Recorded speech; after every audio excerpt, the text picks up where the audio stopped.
ನಮಸ್ಕಾರ ರೀ ಎಲ್ರಿಗೂ. ಇವತ್ತು ಕ್ರಿಸ್ಮಸ್ ಸ್ಪೆಷಲ್ ಪ್ಲಮ್ ಕೇಕ್ ಮನೆಯಲ್ಲೇ ಈಸಿಯಾಗಿ ಹೇಗೆ ಮಾಡೋದಂತ ತೋರಿಸ್ತಾ ಇದ್ದೀನಿ. ಯಾರಾದರೂ ಹೊಸದಾಗಿ ನನ್ನ ವಿಡಿಯೋ ನೋಡ್ತಾ ಇದ್ದರೆ please like, share and subscribe ಮಾಡಿ. ಬರೀ ನೋಡೋಣ ಹೆಂಗೆ ಮಾಡೋದಂತ. ಮೊದಲಿಗೆ 1 ಕಪ್ ಆಗೋಷ್ಟು ಆರೆಂಜ್ ಜ್ಯೂಸ್ ತೊಗೊಳ್ಳಿ.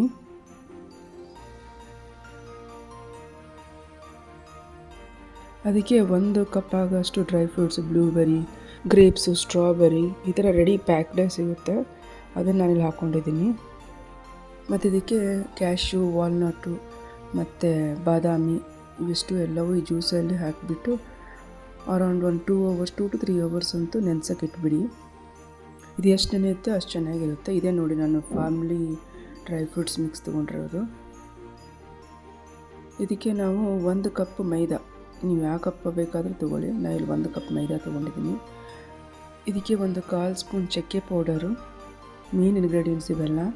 ಶುಂಠಿ ಪೌಡರು, 1 ಪಿಂಚ್ ಸಾಲ್ಟು ಮತ್ತು ಲವಂಗ ಅಂದರೆ ಕ್ಲವ್ ಪೌಡರ್,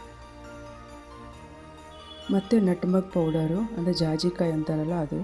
ಇವೆಲ್ಲವೂ ಮೇನ್ ಇಂಗ್ರೀಡಿಯೆಂಟ್ಸ್. ಇದಕ್ಕೆ 1/4 spoon soda, 1/4 spoon baking soda, ಇದಿಷ್ಟು ಹಾಕಿಬಿಟ್ಟು ಎಲ್ಲವೂ ಜಲ್ದಿ ಹಿಡ್ಕೊಳ್ಳಿ ಚೆನ್ನಾಗಿ.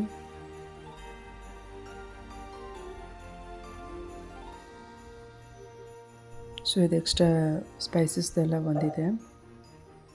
ಸೊ ಇದಕ್ಕೆ ನಾವು ಯಾವ ಕಪ್ಪಿಂದ ತೊಗೊಂಡಿದ್ವೋ ಅದೇ ಕಪ್ಪಿಲಿಂದ ಅರ್ಧ ಕಪ್ಪು ಸಕ್ಕರೆ ತೊಗೊಂಡ್ಬಿಟ್ಟು, ಏನೂ ನೀರು ಹಾಕಬೇಡಿ ಇದಕ್ಕೆ. ಹಾಗೆ ಕ್ಯಾರಮಲ್ ಸಿರಪ್ ಮಾಡ್ಕೊಳ್ಳಿ. ಸೊ ಇದಕ್ಕೆ ಮೇನ್ ಇಂಗ್ರೀಡಿಯೆಂಟ್ ಇದೆ ಕ್ಯಾರಮಲ್ ಸಿರಪ್ಪು. ಇದೇ ಎಕ್ಸ್ಟ್ರಾ ಟೇಸ್ಟ್ ಎಲ್ಲ ಕೊಡೋದು. ಇದಕ್ಕೆ ಕಲರ್ ಕೂಡ ಬ್ರೌನಾಗಿ ನೀಟಾಗಿ ಬರೋದು ಇದರಿಂದನೇ. ಏನೂ ನೀರು ಹಾಕ್ಲಿಲ್ಲಂಗೆ ಜಸ್ಟ್ ಮೆಲ್ಟ್ ಮಾಡ್ಕೊಳ್ಳಿ.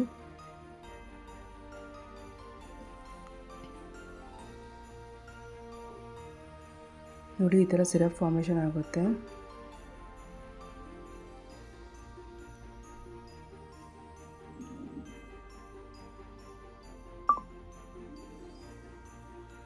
ನೋಡಿ ಇದು ಇವಾಗ ಆಗಿದೆ. ಇದಕ್ಕೆ ನೀರು ಹಾಕ್ಕೊಳ್ಳಿ, ಸ್ವಲ್ಪ ಬಿಸಿ ನೀರೇ ಹಾಕ್ಕೊಳ್ಳಿ.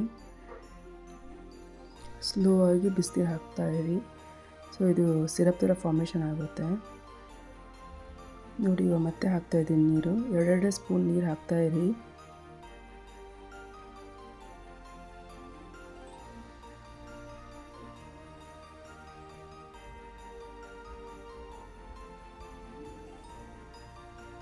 ನೋಡಿ ಇದು ಇವಾಗ ಆಗಿದೆ. ಈ ಥರ ಕ್ಯಾರಮಲ್ ಸಿರಪ್ ಇದೆ ಮೇನ್ ಇಂಗ್ರೀಡಿಯೆಂಟು ಕೇಕಿಗೆ.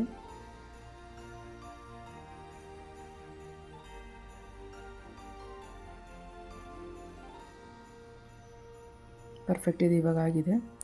ಸೊ ಇವಾಗ ನಾವು ಮೊದಲಿಗೆ ಮೈದಾ ಮತ್ತು ಸ್ಪೈಸಸ್ ಎಲ್ಲ ಜೀರೆ ಇಟ್ಕೊಂಡಿದ್ವಲ್ಲ, ಅದಕ್ಕೆ ಇವಾಗ 2 to 3 hours ಸೋಕ್ ಮಾಡಿರೋ ಡ್ರೈ ಫ್ರೂಟ್ಸ್ನ ಎಲ್ಲ ಇದಕ್ಕೆ ಹಾಕಿ ಮಿಕ್ಸ್ ಮಾಡ್ಕೊಳ್ಳೋಣ. ಆಮೇಲೆ ಇದು ಕ್ಯಾರಮಲ್ ಸಿರಪ್ ಇದೆಯಲ್ಲ ಅದನ್ನು ಕೂಡ ಇದಕ್ಕೆ ಹಾಕಿಬಿಟ್ಟು ಮಿಕ್ಸ್ ಮಾಡ್ಕೊಳ್ಳೋಣ.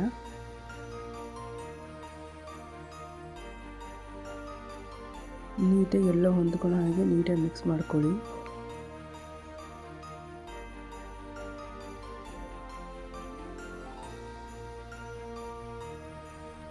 ನಾನು ಇಲ್ಲಿ ಅರ್ಧ ಕಪ್ ಆಗೋಷ್ಟು ಎಣ್ಣೆ ಹಾಕ್ತಿದ್ದೀನಿ. ನೀವು ಯಾವ ಕಪ್ ಮೈದಾ ಮೆಜರ್ಮೆಂಟ್ ತೊಗೊಂಡಿರ್ತೀರಲ್ಲ ಅದೇ ಕಪ್ಪಿಂದ ಅರ್ಧ ಕಪ್ ಎಣ್ಣೆ ಹಾಕ್ಕೊಂಡು ಚೆನ್ನಾಗಿ ಮಿಕ್ಸ್ ಮಾಡ್ಕೊಳ್ಳಿ. ನೀವು ಎಣ್ಣೆ ಆದರೂ ಹಾಕ್ಕೊಳ್ಳಿ, ಬಟರ್ ಆದರೂ ಹಾಕ್ಕೊಳ್ಳಿ, ಇಲ್ಲಾಂದರೆ ತುಪ್ಪ ಆದರೂ ಹಾಕ್ಕೋಬೋದು, ಯಾವುದಾದ್ರೂ ಹಾಕ್ಕೋಬೋದು, ಚೆನ್ನಾಗಿ ಬರುತ್ತೆ. ನಾನಿಲ್ಲಿ ಎಣ್ಣೆ ಹಾಕ್ಕೊಂಡು ಯೂಸ್ ಮಾಡ್ತೀನಿ, ಅದು ಸನ್ಫ್ಲವರ್ ಆಯಿಲು.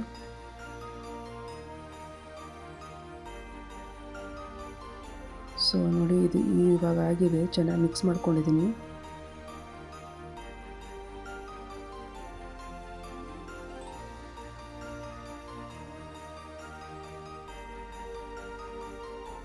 ನೋಡಿ ಇಷ್ಟು ಕನ್ಸಿಸ್ಟೆನ್ಸಿ ಬಂದರೆ ಸಾಕು. ನಾವಿವಾಗ ಇದಕ್ಕೆ ಒಂದು ಟ್ರೇಗೆ ಹಾಕ್ಕೊಳ್ಳೋಣ. ನೀವು ಪಾತ್ರೆಯಲ್ಲಾದರೂ ಇಟ್ಕೋಬೋದು. ನಾವು ಇದಕ್ಕೊಂದು ಸ್ಪೂನು ಎಣ್ಣೆ ಹಾಕ್ಕೊಂಡ್ಬಿಟ್ಟು ಅದಕ್ಕೆ ಬಟರ್ ಪೇಪರ್ ಹಾಕಿಬಿಟ್ಟು ನೀಟಾಗಿ ಅದು ಮಿಕ್ಸ್ ಮಾಡ್ಕೊಂಡಿರೋದೆಲ್ಲನೂ ಇದಕ್ಕೆ ಹಾಕ್ಕೊಂಬಿಡೋಣ. ಇದಕ್ಕೆಲ್ಲ ಸ್ವಲ್ಪ ಡ್ರೈ ಫ್ರೂಟ್ಸು ಚೆನ್ನಾಗಿ ಹಾಕ್ಕೋಬೇಕು, ಅಂದರೆ ಚೆನ್ನಾಗಿರುತ್ತೆ. ಎಲ್ಲ ಟ್ರೇಗೆ ಹಾಕ್ಕೊಂಬಿಟ್ಟು ಮೇಲೆ ಸ್ವಲ್ಪ ಡೆಕೋರೇಷನ್ಗೆ ವಾಲ್ನಟ್ಟು, ಬಾದಾಮಿ, ಗೋಡಂಬಿ, ಗ್ರೇಪ್ಸು ಯಾವುದಾದ್ರೂ ನಿಮ್ಗೆ ಯಾವ ಇಷ್ಟ ಆಗುತ್ತೋ ಅವನ್ನೆಲ್ಲವನ್ನು ಮೇಲೆ ಡೆಕೋರೇಷನ್ ಯೂಸ್ ಮಾಡ್ಕೊಳ್ಳಿ.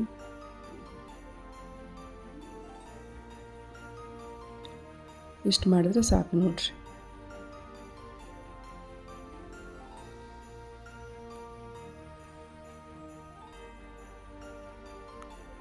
ನಿಮ್ಮ ಕಡೆ ಓವನ್ ಇದ್ದರೆ ಓವನಲ್ಲಿ ಇಡಿ, ಇಲ್ಲ ಅಂದರೆ ಈ ಥರ, ಇಲ್ಲಾಂದರೆ ಕುಕ್ಕರಲ್ಲಿ ಇಡ್ಬೋದು. ನನ್ನ ಕಡೆ ಅಷ್ಟು ದೊಡ್ಡ ಸೈಜು ಕುಕ್ಕರ್ ಇದ್ದಿದ್ದಿಲ್ಲ, ಅದಕ್ಕೋಸ್ಕರ ನಾನು ಈ ಥರ ಬಿಟ್ಟಿದ್ದೀನಿ. ನೋಡಿ ಇವಾಗ ಆಗಿದೆ ಇದು. ಒಂದು ಟೂತ್ಪಿಕ್ಕಿಂದ ಹಿಂಗೆ ಮಿಡ್ಲಲ್ಲಿ ಚೆಕ್ ಮಾಡಿ. ಸೊ ಇದು ಸ್ಟಿಕ್ಕಿಗೇನು ಹತ್ಕೊಳ್ಳಿಲ್ಲ ಅಂದರೆ ಇದು ಇವಾಗ ಆಗಿದೆ. ನೋಡಿ ಎಷ್ಟು ಮಸ್ತಾಗಿ ಈಸಿಯಾಗಿ ಮನೆಯಲ್ಲೇ ಹೇಗೆ ಪ್ಲಮ್ ಕೇಕ್ ಮಾಡೋದಂತ ನೋಡಿದ್ರಲ್ಲ. ಇನ್ನು ಇವಾಗ ಡಿಮೋಲ್ಡ್ ಮಾಡೋಣ. ನೋಡಿ ಎಷ್ಟು ಈಸಿಯಾಗಿ ಬಂತು. ಬಟರ್ ಪೇಪರ್ನೆಲ್ಲ ಫುಲ್ ಈಸಿಯಾಗಿ ರಿಮೂವ್ ಮಾಡ್ಕೋಬೋದು. ನೋಡಿ ಇದರೆಲ್ಲ ಈಸಿಯಾಗಿ ಪ್ಲಮ್ ಕೇಕ್ ಹೇಗೆ ಮನೆಯಲ್ಲೇ ಸುಲಭವಾಗಿ ಮಾಡ್ಕೋಬೋದು ಅಂತ.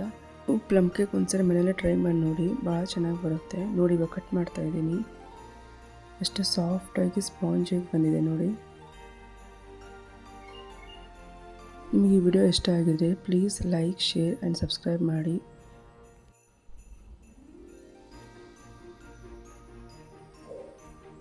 ಮತ್ತೆ ಸಿಗೋಣ ಇನ್ನೊಂದು ಹೊಸ ರೆಸಿಪಿದೊಂದಿಗೆ.